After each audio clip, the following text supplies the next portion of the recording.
Hey guys, it's Ty the dog trainer here. To be honest, I have no idea if this is broadcasting on the live webinar. I'm having some technical difficulties. So, on the chance that it's not, I'm going to go ahead and record it anyways and send you all the replay. So, if you're not watching this live, I really apologize if you're watching this later. This webinar technology can be a little bit difficult for me at times.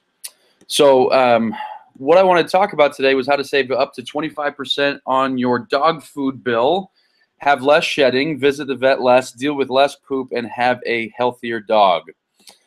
So let me tell you a story. I remember one day I was at the beginning of my training career. This was several years ago. I was working with a client whose dog smelled really bad.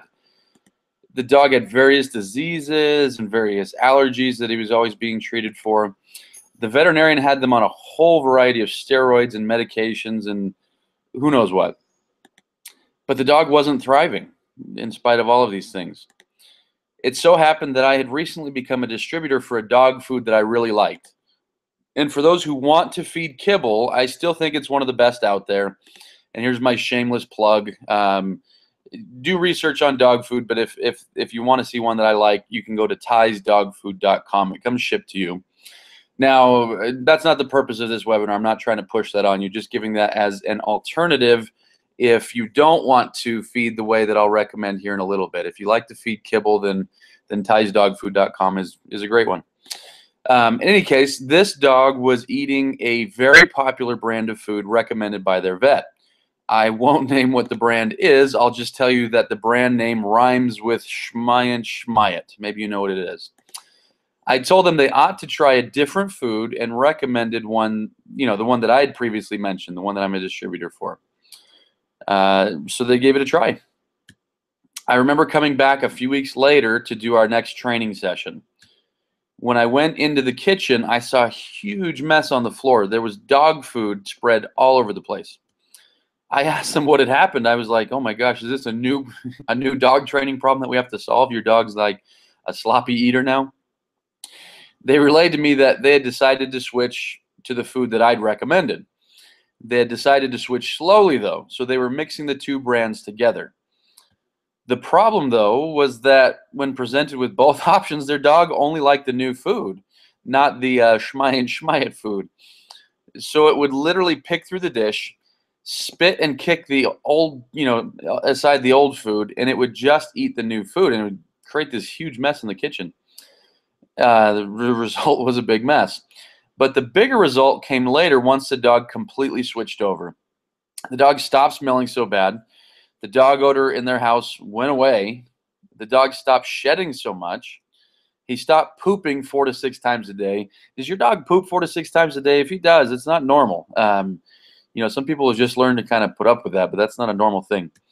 And his medical conditions cleared up, and he got off the medicine for the allergies and the other health problems that he had.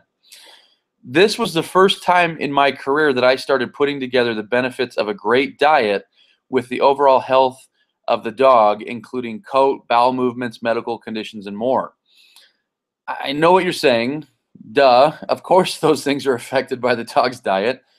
Well, I had never thought of it until that point. Up until that point, it had never occurred to me. I had always just fed kind of whatever food was at the pet store or whatever food that a vet recommended. So it had really never occurred to me the link that was there. And bear in mind, this was, years and years ago. So I think as years pass, we become more and more cognizant of, of the relationship between overall health and diet. I had assumed that most vets knew what they were talking about when it came to dog food. It never occurred to me what I learned later, that most vets are taught from textbooks that are sponsored and written by the dog food companies. It never occurred to me that vets don't really get much education at all on dog food during their schooling.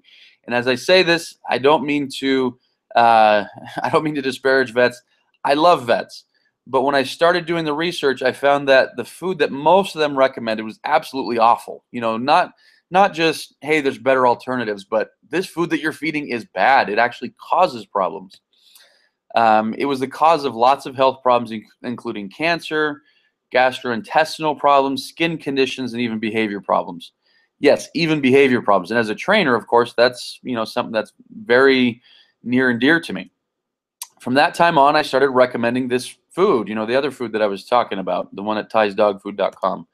And I started seeing dogs everywhere improve. Over the years, I saw hundreds of dogs get a better coat. I saw hundreds of dogs get better stools. And I saw countless dogs get off medications and expensive treatments when all they really needed was solid nutrition. Now, I still think this food is great. I recommend it. It's a wonderful food. But a few years back, I started wondering if there was an even better way to feed my dog, or my dogs, plural. So I started looking at different types of diets. And I came across one time and time again through my research. It was obscure at the time. It still is for the most part. What I'm referring to is a raw diet. Yes, I'm talking about feeding your dog raw meat, raw bones, raw eggs, raw fish, raw liver, raw heart, a raw diet. I was super skeptical at first, but won't the dog get sick from salmonella or something? That's what I was thinking, and that's what a lot of people still ask me today. And I'll talk about that a little bit later. Or won't the bone splinter in his throat and choke him? I'll talk about that one later as well. That's one that I was taught that from a very young age, is never give a dog, like chicken bones or anything like that, because it'll splinter and they'll choke. We'll talk about that in a bit. But I started feeding it. It took a bit of getting used to for both the dogs and me. But after getting our rhythm, I feel like it's been the best thing we've done for their health. There is a lot of argument these days about the origins of dogs. Some say they're ancestors of wolves, or I wrote that wrong. Some say that their wolves are ancestors. The other way around. My mistake. Others say they aren't. Some claim a close relation to wolves or coyotes or other, canids in the wild. Others don't. Where and how our current pet dogs evolved, I can't tell you. I've seen research on both sides, and I've seen opinions on both sides. I don't know. To be honest, it doesn't matter. I don't really care. Because what I can tell you is that our dogs have a digestive tract that is very similar to the wolf or the coyote or any of the modern canines. What else we got? We got wolf, coyote, dingoes, which are feral, of course. But any of the modern canine creatures have very similar digestive tracts. So whether or not they're closely related, I can tell you that their digestive systems are pretty darn close. So grab a bag of dog food, and what are you going to see on most dog foods? In many of them, you'll see corn. Now, do wolves eat corn? You'll see soy. Do wolves eat soy? You'll see all sorts of ingredients that are so foreign to anything that a canid should eat that it's crazy. Are wolves cooking their food? Or are they eating everything raw, including meat and bones and fur and heads and tails and feathers and more? Now, I know dogs aren't wolves. Again, I need to reiterate that, because anytime I talk about this, there's a smart guy in the classroom that says, oh, dogs aren't wolves. Dogs have been domesticated. Their needs have evolved. This is very true. I won't argue with any of that. But I will tell you, though, that there's a difference between evolution and adaptation. Our domestic pets have simply adapted to the food that we give them. That doesn't mean the food is at all appropriate for them. Think about it. Plenty of people live relatively healthy lives while drinking tons of soda and eating fast food all the time. It's awful for them, but they've adapted to it. I always kind of joke, because people will say to me, well, I fed my dog this food, and maybe referencing a really bad food. I fed him that food and he lived till he was 16. And my response is, George Burns. Any guys remember George Burns, the comic? What did he live to? Like 100 years old, smoking cigars every day. And we know cigars aren't good for you, especially in the quantity that he was smoking. Yet he lived to be that old. And so, of course, there's going to be outliers. But for every dog that you tell me that's 14 years old eating a garbage food, I can show you probably 50 dogs that eat garbage food and get cancer at 6, or get health problems, or spend a life much more miserable. So like I say, this food that we feed most dogs, it's awful for them, but they've adapted to it. Like I say, some people can eat fast food every day of their life and be basically okay. Some can do the same and get deathly ill.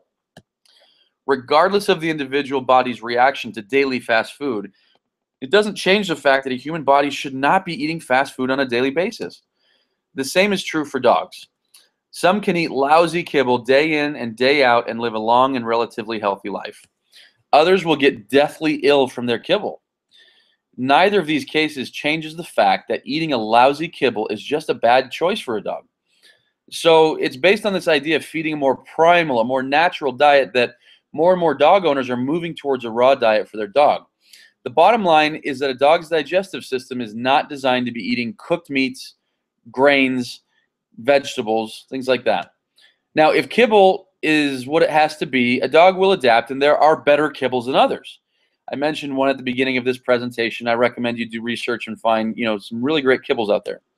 But the fact remains that a dog is designed to be eating raw meat, raw bone, tendon, marrow, more, all the stuff on an animal.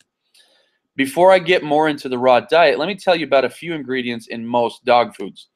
Even if you don't finish this presentation today wanting to feed a raw diet, I at least want to convince you to upgrade your current food if you're feeding a low quality food. And I don't care if that's my food, anybody else's food, just get your dog off the crap food that's out there. Let me educate you on a few different ingredients found in a lot of different dog foods. Number one is corn. This is one of the biggest ingredients you see in dog foods these days. This is a major allergen, meaning it causes allergies for dogs. It causes a lot of skin problems, swelling, and itchiness of the feet and the rear end. So often you'll see dogs chew themselves, chew their pads a lot, or their feet, or chew their rear ends a lot. Oftentimes that's related to corn. It makes the extremities swell up a little bit and itch. Number two is soy. This is often thought to be the number one allergen for dogs, but it's a cheap filler, and so it's used in dog foods. But like I say, it's not good for them. They shouldn't be eating it. Number three is beet pulp. This is one I see all over the place, and it's one of those hidden ones, because a lot of people these days know to look for corn, they know to look for soy, and so I'm seeing a lot more beet pulp pop up. It's basically sugar. Beets, you got sugar beets. It's basically sugar. It's addictive. It makes the dog's body acidic. It's awful for the metabolism. It's just pure awful for the dog. But it's cheap, and it's a cheap filler, and it gives good margins on dog food. Cellulose. Cellulose is something that you see in a lot of bags of dog food. It's literally the equivalent to sawdust. It's just these fibers. These fibers from plants. Not a lot of benefit to it. Rice hulls. These are the outside discarded shells of rice. They are nutritionally pointless. They're simply there as a filler. Like I say, the rice might have some value, but the hull is nothing. There's no value there. Number six are byproducts. Now, typically these are leftover waste from human products. They can include any of what are called the 4 Ds: dead, dying, diseased, or disabled. And so now, obviously, hopefully the protein that goes in your dog food is dead. But what I'm referring to here is these massive stockyards that exist all across the United States, where tens and hundreds of thousands of head of cattle or whatever the protein happens to be come through. Well, in the process of doing that and having hundreds of thousands of animals go through these stockyards and whatnot, some of them die, and they die from disease, they die from whatever. And they're piled up, and I know this to be a fact. I've had clients tell me about stockyards that they've worked at and things like that. And so in any case, these diseased animals, they get piled up, and they're not fit for human consumption. And so legally they can't go into anything, but legally they can go into dog food. They can't go into anything that humans eat, but they can go into things that dogs eat. Number 7 is animal fat. This is often restaurant grease and other commercial fats. There's companies out there that their entire purpose is they go around to McDonald's and Arby's and Wendy's and all these places, and they buy the leftover grease, from the fryers, and they render it or boil it or whatever they do, and then they sell it to dog food companies, because the dog food companies know that by the time you put together corn, soy, beet pulp, all this garbage, dogs don't want to eat it, and so they have to do something to make the dogs want to eat it. And so they spray this animal fat on the outside, and it's disgusting. It's not healthy. And that's a big part of where a lot of the odor comes from that I've found. So like I say, take one of your lower end brands. I'm not going to name any, but Schmeiet, for example. I guess I am naming it there. But take one of those lower end and just pick it up and feel how greasy it is. Feel how disgusting it feels just like touching it. then smell your hand afterwards, and just kind of smell that disgustingness. That's typically the animal fat, the grease. Meat meal. Meat meal often comes from the 4Ds: the dead, dying, diseased, disabled. So when you see that on the package, that's often what that means. BHA, BHT, propyl gallate, ethoxyquin, sodium nitrate. These I still see quite a bit. I was looking at a bag the other day and I saw BHA and BHT. These are chemical preservatives. They dry the food, which makes the food, just have so much less nutritional value. And if that was all it was, that wouldn't be good. But most of them are linked to various cancers, kidney diseases, and other bad things. This is not an exhaustive list. There are plenty of other awful ingredients that make their way into a lot of dog foods.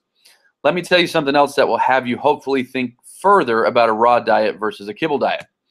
Let's compare the diet of our current pets in the form of kibble to an ancestral diet. Protein. This is one that frustrates me. I so frequently hear that large puppies need low protein diets so they don't grow too fast. This just isn't the case. Ancestral dogs of all sizes ate very high protein diets. In fact, ancestral diets typically consisted of roughly 56% protein. Compare that to today's 18 to 32% protein in kibbles, and it's just not good. Dogs need more protein. Fat. This is another one that's become a major problem. So many dog food companies have followed this erroneous low-fat diet craze. And in fact, even with humans, there's so much new research that shows these low-fat diets are not the way to go. That fat is, there's different types of fats. You got your trans fats and other, there's types of fats that are bad. But that fat is not a bad thing. In fact, in order to have good weight loss, you need to be consuming fat. But so many dog food companies are hitting on this low-fat diet craze that came from humans, which was erroneous there, and it's erroneous in the dog world. Dogs shouldn't be on a low-fat diet. Today's kibble has about 8 to 22% fat, whereas ancestral diets were more like 25 to 30% fat. Carbohydrates. Dogs aren't built needing a lot of carbohydrates. The problem is that carbohydrates can be so much cheaper than proteins that dog food companies load up their food with carbs. The typical kibble is going to run 46 to 74% carbs. This is not awesome. Not for people, not for dogs, not for anybody. Eating that much carbohydrates is not a good thing. The ancestral diet had more like 14% carbs. In addition, the act of cooking or extrusion greatly decreases the nutritional value of any kibble out there. A dog's system is designed for uncooked food. Now, usually when I explain this to people, it's easy for people to understand. Most people at this point are like, okay, kibble might not be the best choice. I get that. But how do I feed raw? That's what I want to take the rest of the time talking about it. I want to talk about how and hopefully answer some frequently asked questions. Now, again, I recommend you do your own research as well on this, because one guy telling you something, you have no reason that you have to believe that. But go out there and start doing research. And I need to add that as a disclaimer, because I don't want somebody reading this, or watching this, taking a couple bits of information and doing something wrong. And so I'm going to present to you what I've been doing for years, what I've had a lot of clients do that's getting some great results. But go out and do some more research on your own as well.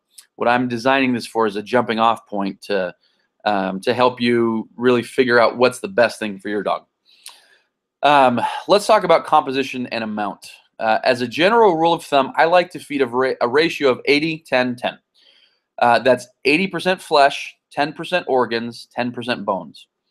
And as another general rule of thumb, I like to feed about 2 to 3% of the dog's body weight per day. So a 50-pound dog would eat 1 to 1.5 pounds of food per day, raw food, this is, as an example.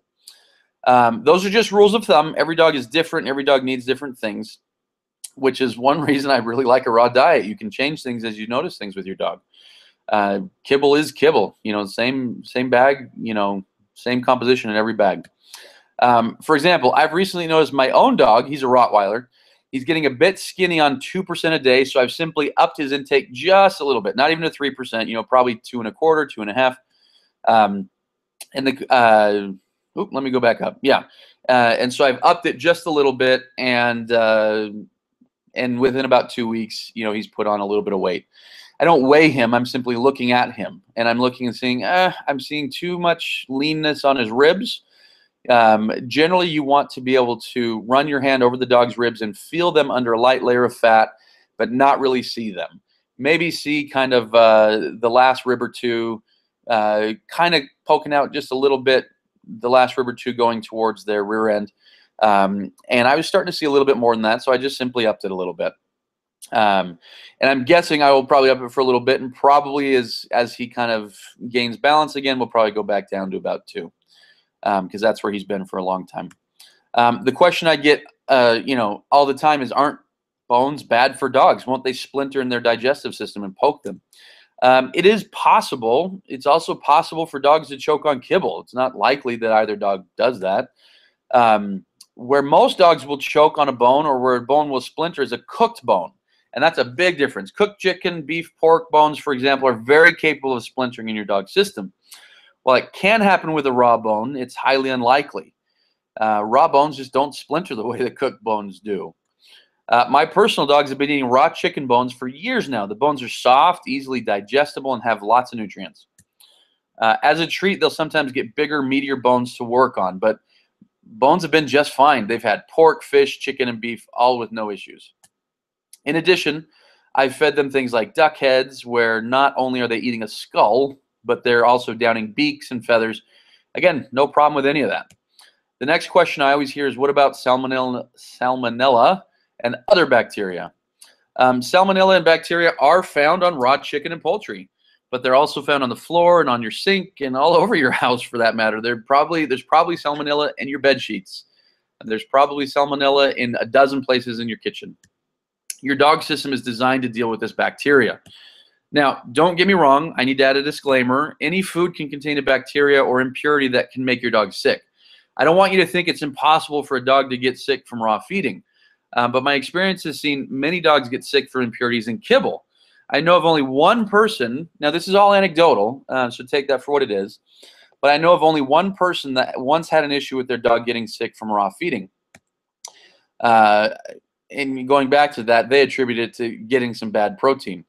And again, I welcome you to do more research outside of what I'm telling you. Don't just take my word for it. But I can tell you from experience that dogs fed on raw are much healthier.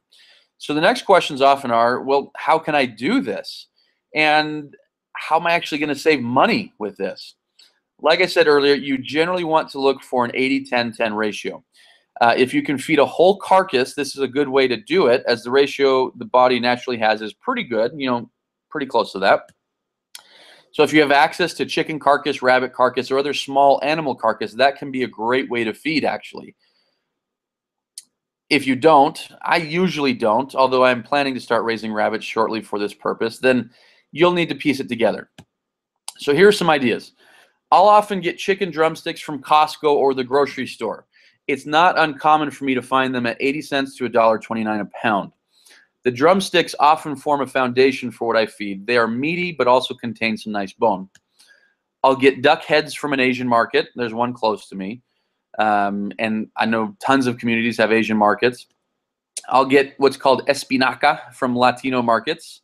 Espinaca is a cut of meat from a pig that is from the vertebrae. There's a lot of meat and really great bone. I'll get fish heads from someone who went fishing, a friend who went fishing. One day I'll maybe have time to go fishing myself. That's a goal. Or Asian or Latino markets. I'll get whole fish from just about anywhere. So you can give fish heads, you can give the whole fish. There are a few local butchers that I'll stop by that sell raw meaty bones to dog people for $1 a pound or so, maybe $1.50, stuff like that. And so I know a lot of butcher shops. It's harder to find, but they're still out there. Our local agricultural store, we've got IFAs here in Utah. Nearly every community, even lots of like city communities, very urban communities have like feed stores. And so our local feed store, our agricultural store, carries meaty bones in a freezer just for dogs. I think they're $1.29 a pound. I'll typically get my organ meat from Latino or Asian markets. They tend to be cheaper and good quality. I can go to my grocery store and find liver, but it's going to be $4 a pound.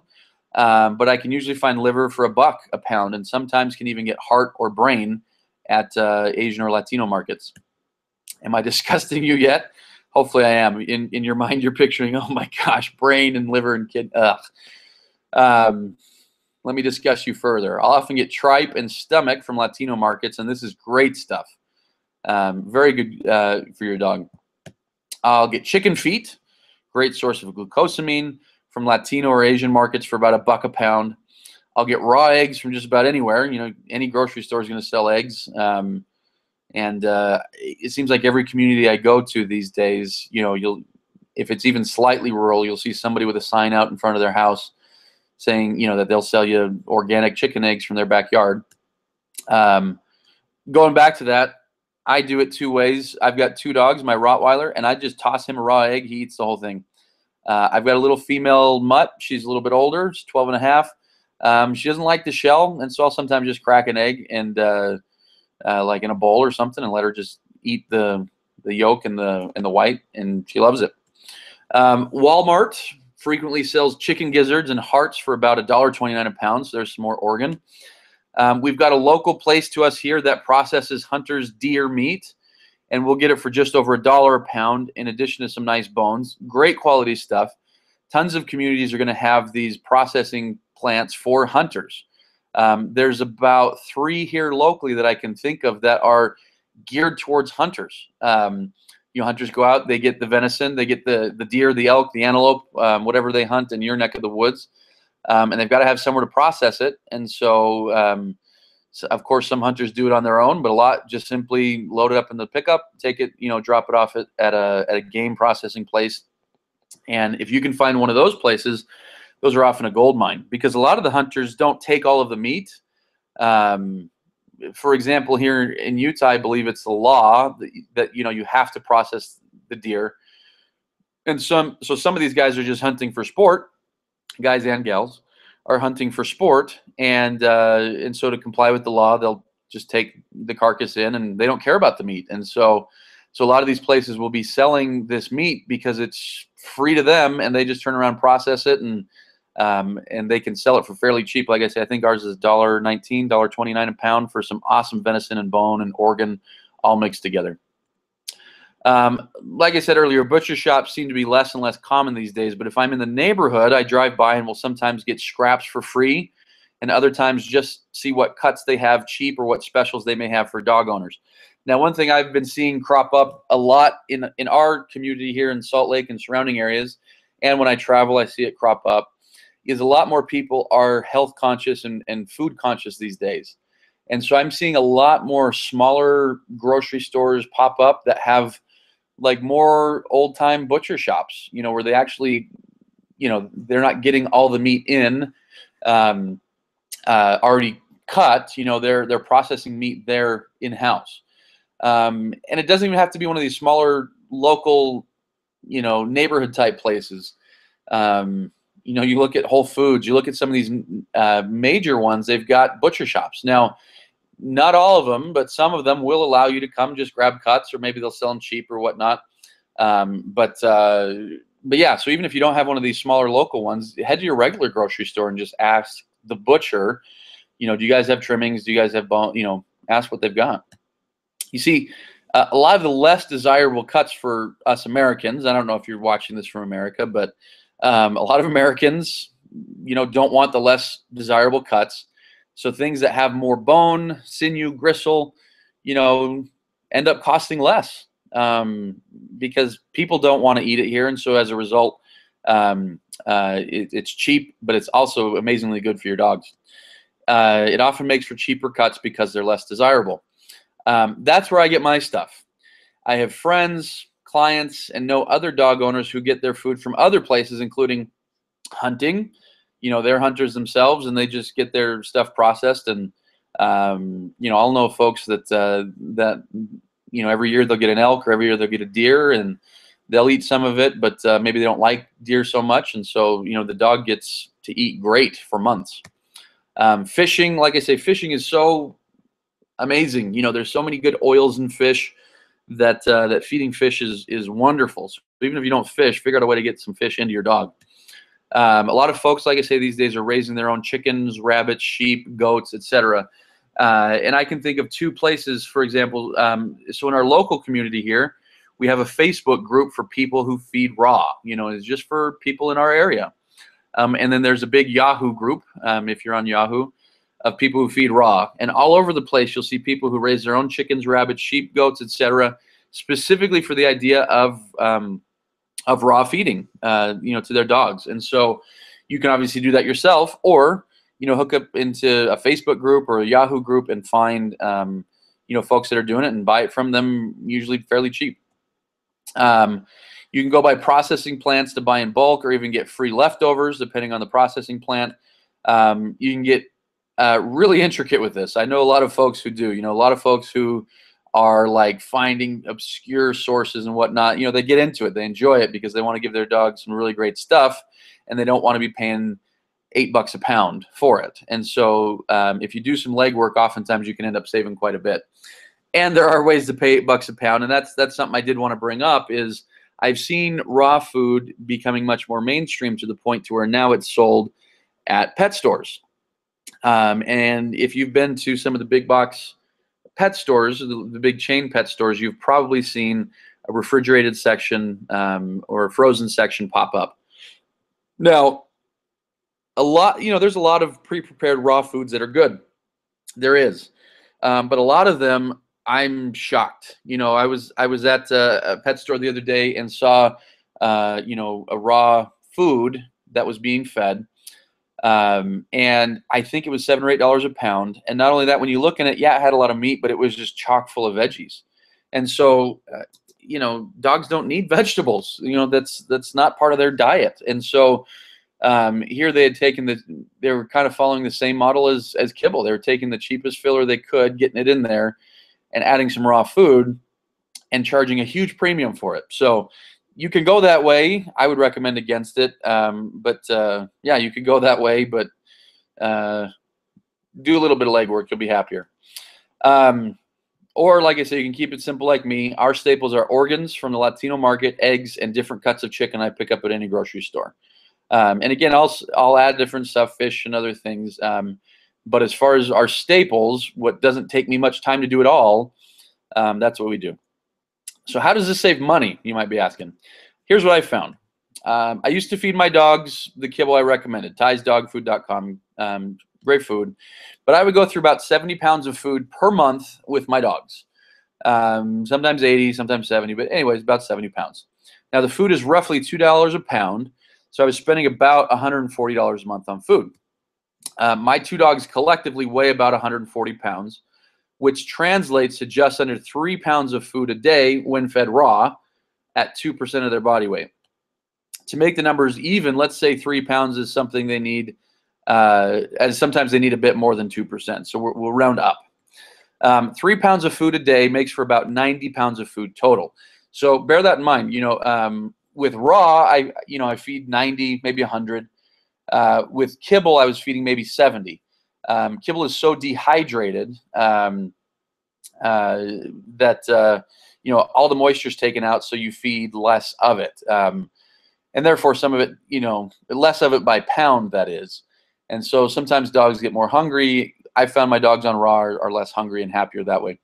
But my food, however, ranges from free, sometimes I get free stuff, to about $1.29 a pound. So yes, there's a bit more effort involved that I'm not factoring in, I know, but not much effort. But at these rates, I typically will spend about $100 or less on their food per month. Over the course of a year, that adds up to about $500 in savings, which probably goes towards fast food for me, who knows. But anyways, yeah, $500 in savings is what I'm roughly saving.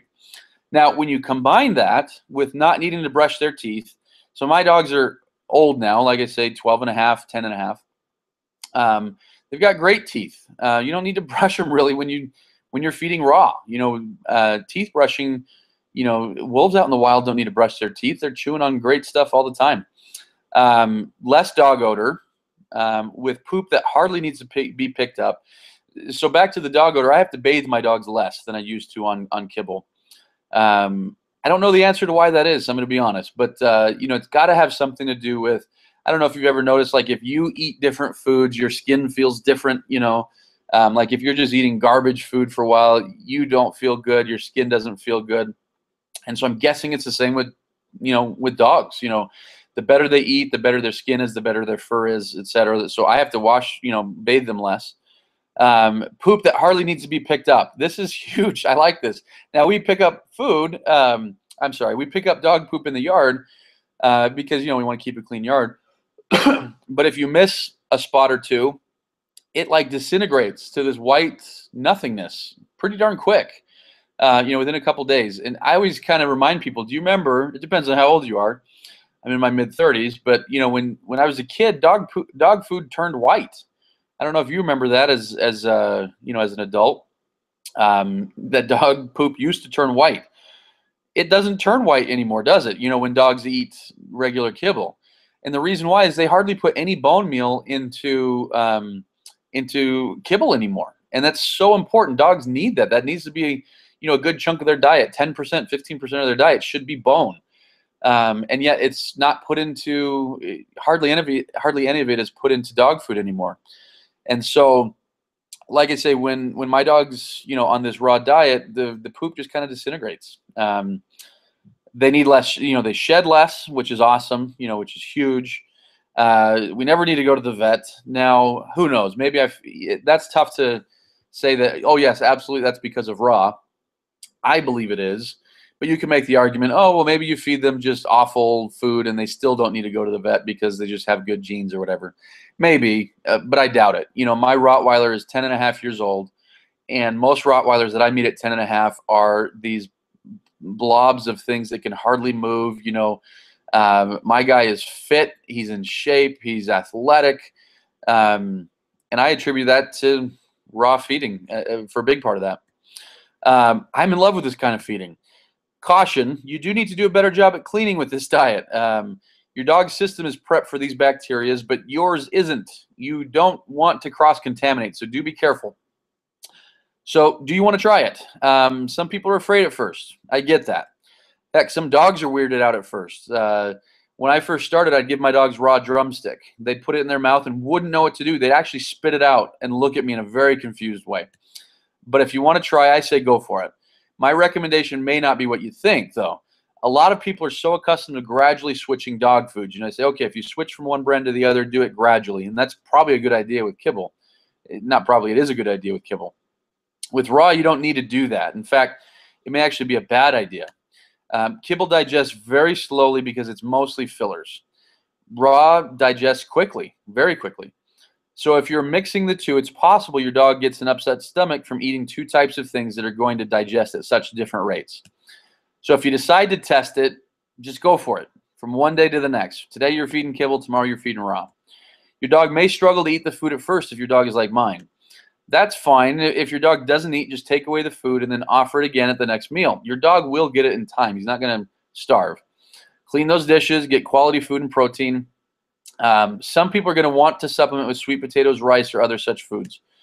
Don't do it. Your dog doesn't need it. Don't worry about switching your proteins. You can feed chicken today, rabbit tomorrow, and fish the next day. So I know I've thrown a ton of info at you today. Hopefully you've been able to glean enough where you can try this if you'd like. I encourage you to do additional research as well and learn as much as you can.